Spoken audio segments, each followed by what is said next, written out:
Hey everybody, I'm Ubercoo, and today I'm going to be reviewing Cabin Boy. Cabin Boy is a movie that was made in 1994. It was directed by Adam Resnick and starring Chris Elliott. Both story and were by them. And now that was basically a lot of that was for the titles itself.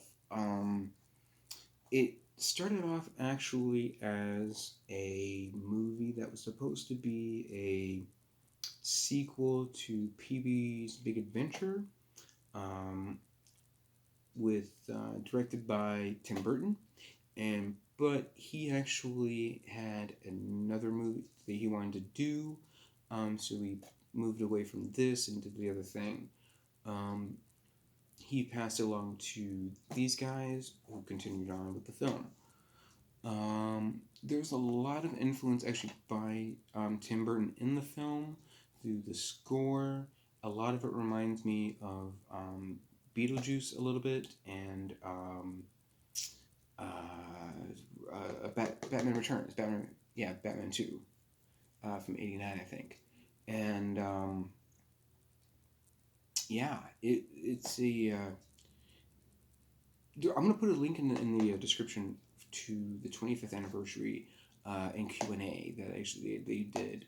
That explains a lot more in detail about how the film got made, and so it is so that way you can see basically what went wrong. That's not went wrong, but just how it became to be. Um, the story itself is based on the hero's journey. There's a lot of influence by Tim Burton. Um, it is the hero of Nathaniel Mayweather, who is, or before I go anything into the characters, the story itself, it's the hero's journey, but it's also the flavor of Tim Burton. So each of the characters is just over exaggerated to almost to the point of stereotype. Um, but just ridiculous, just in that realm of ridiculous. So you have to take it in that aspect. When you watch the film, you have to take it in that aspect, that perspective. Um, if you do watch it like just bit by bit, you might actually miss that because there's things that today might stand out as not culturally, morally. It doesn't, you know what I'm saying? It doesn't match the times essentially. So there you have to, if you look beyond that, it's actually I see it as a film.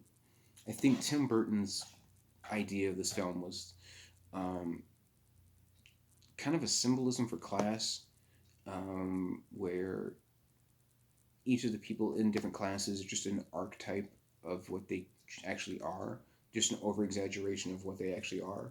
Um, you have um, Chris Elliott's character who plays Nathaniel, and he's just this spoiled rich kid prick who, um, kind of like Martin Short's character with Grodin.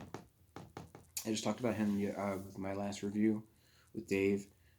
He's in a movie with him and Martin Short. Oh God, what was Clifford? Clifford, yes, I think it was Clifford. That is a funny ass movie. If I once I get that, I'm gonna do a review. Um, yeah, so he's kind of like he plays that type of character, just this little spoiled punk who's just a smart ass. You find he's to his teacher. Apparently, that's Alfred Molina. I've watched this movie several times, and just this recently last night I realized that's Alfred Molina. There's so much to go through. You see his teacher. Doesn't really have a part necessarily. His or not teacher, but his dean or the leader of the school. He makes fun of him.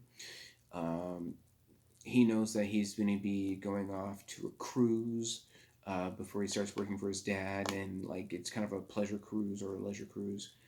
Um, Now on the way there, then he is taken by a limousine. pause the story.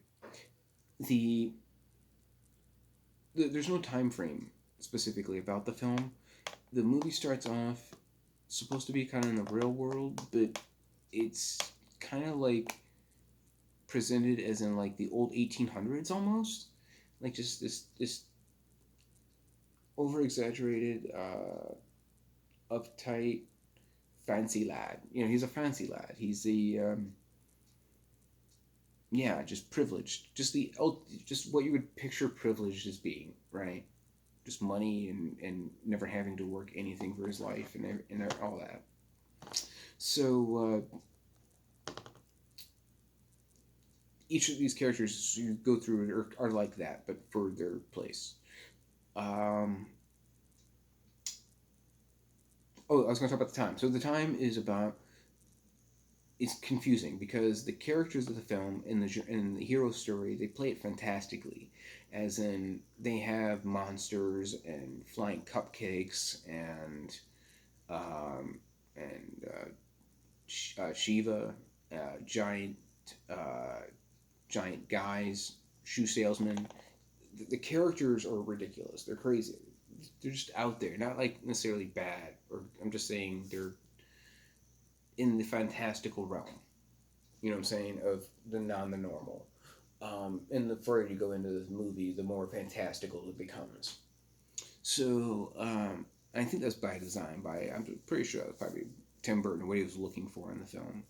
I don't know about a giant cupcake that spits tobacco. I don't know about that, but I think when you probably read that, I think he probably wanted to distance himself from it. But I think they were trying to impress him with a Tim Burton type style movie, and then that's when he backed away.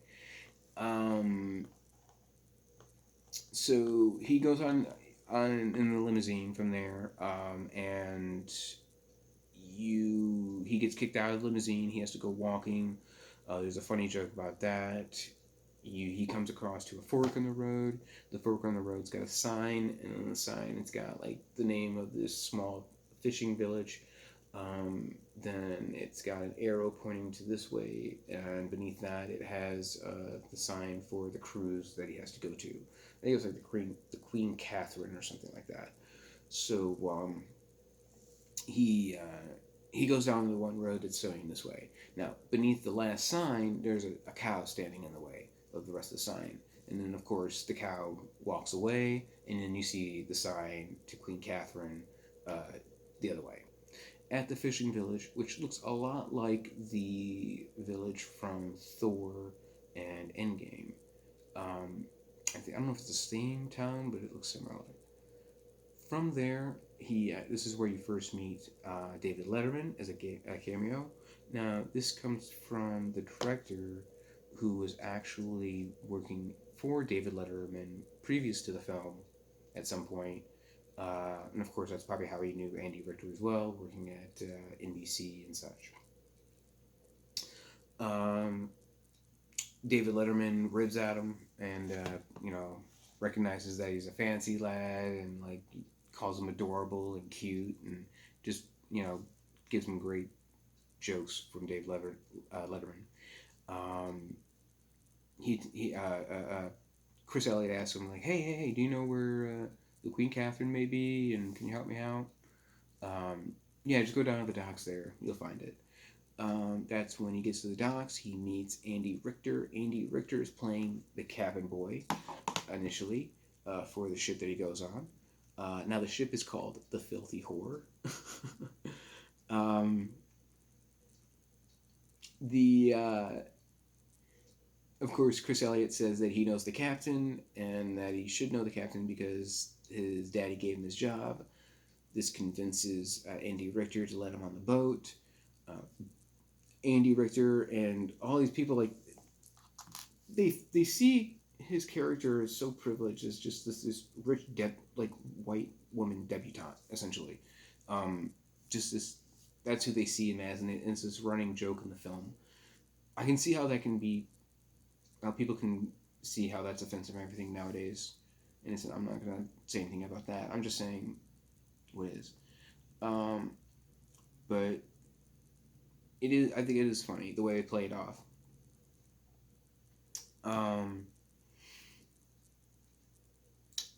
he gets a nap.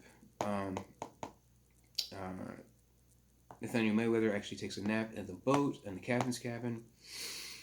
Meanwhile, Andy Richter greets the rest of the cast of the fishermen on the boat, which is played by a couple great, hilarious dudes.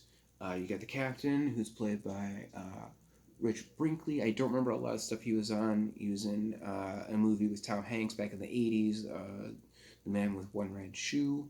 You've got the funny, hilarious Brian Doyle-Murray, brother to Bill Murray, among the five Murray brothers, I believe. You've got Big Teddy, who plays by Brian James. He was the general in the movie The Fifth Element, trying to get the stones. He's in that. And then you have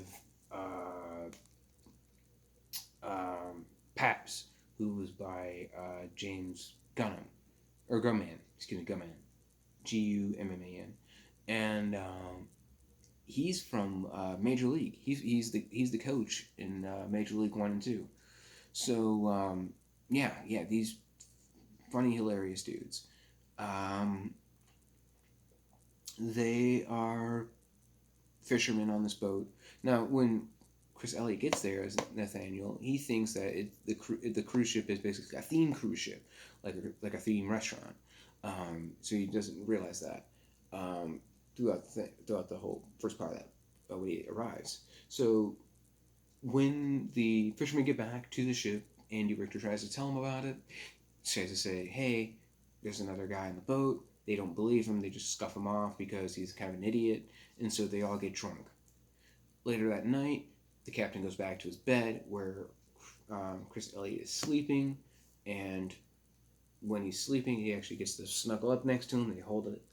They have a kind of a funny joke there. They wake up together. Chris Elliott wakes up first. He's like, "Hey, how you doing? Hey, how's it going?" Or something like that. And they freak out. And then that's when he finds out about this isn't the right ship, and he tries to convince the captain to take him back to Hawaii or some other island or somewhere else. And then his dad would give him money for it. Of course, the captain doesn't want to do that. He says, "Look, we're on this boat for 3 months. We're here to fish and stink." You know? So that kind of ends the conversation there. He then goes to meet, he tries to convince all of the other people to take him back to Hawaii. There's Big Teddy, who says, "Listen, if you don't go away, I got these socks I've been wearing for..." No, I'm skipping ahead. He goes to Big Teddy and says, "I've got these socks. Look, you see these? They're from Bolivia or some like rare country, right? He's super rich. So, do you have, I'll give you these socks if you take me back to Hawaii." And he's like, "Well, I got these here socks that I've had for the past 3 weeks. Now, if you don't shut up, I'm going to shove them down your throat." And so he goes to Pops. Pops kind of plays it off, and he's like, "Hey, do you know any, well, hold on, let me get a drink of water real quick."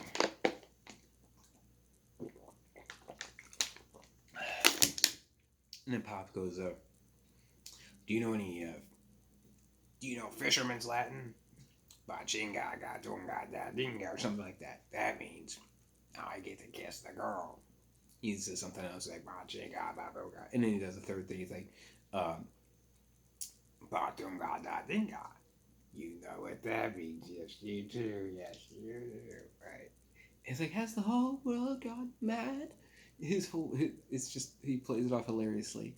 Come to find out, he actually gets the accent of that movie from his mother or his grandmother, who was one of these rich women from New England or something. It's in the Q&A. That's where he pulls it from. So I mean, he's playing that character basically. He's using that for the character, I should say. From there, that's when they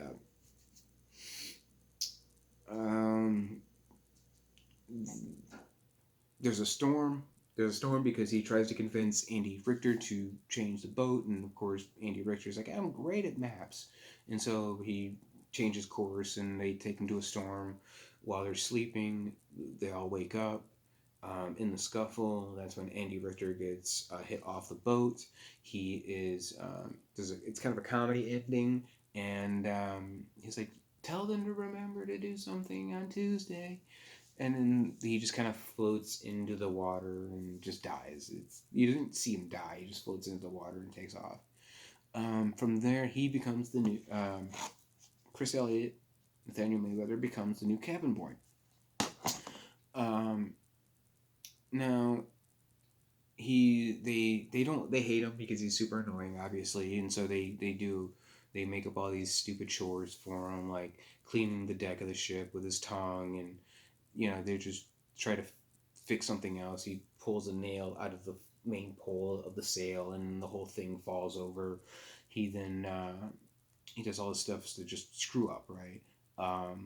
They get enough of him, and so they come up with the idea of actually putting him on a raft, and then setting him off to sea, and then just tagging him along essentially with a 2-mile rope. No shade or anything on the raft, just the raft. He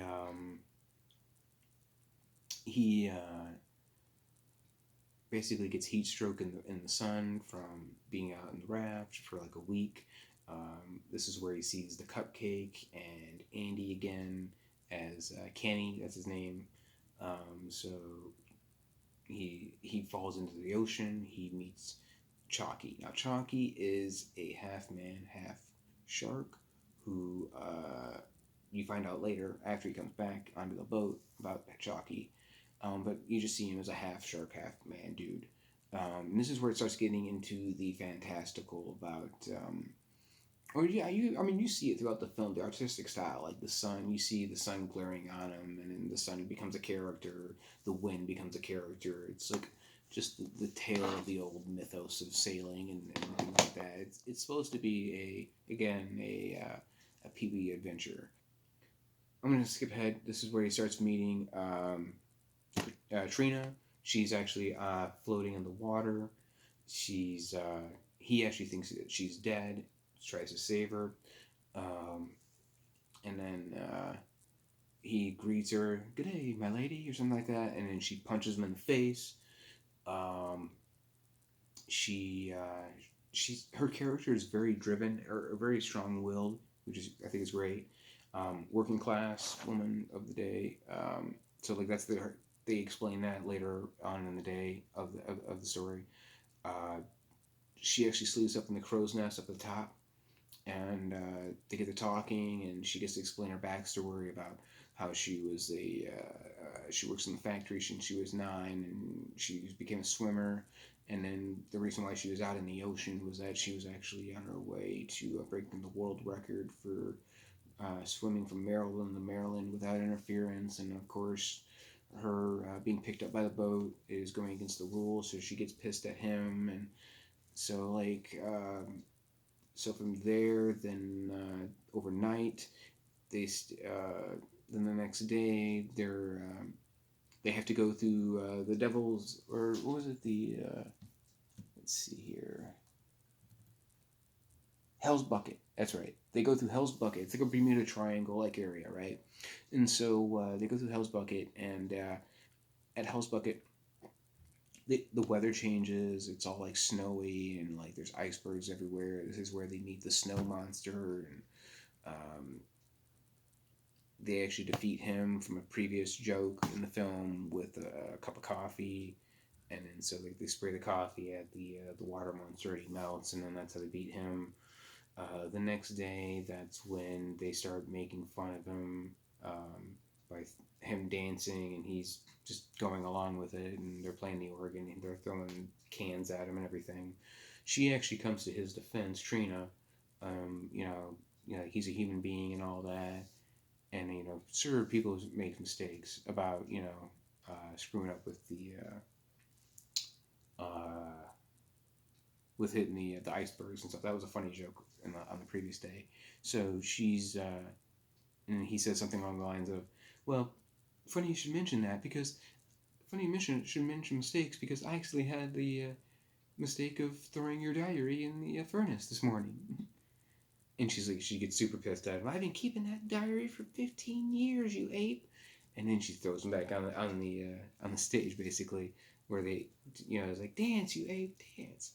And of course, Chalky gets pissed that they don't like that he's making fun of him, and so he starts hitting on the boat and breaking the seal, which then causes them to have to. They distract Chalky with a dummy, shoot it out into the ocean, and Chalky goes after it.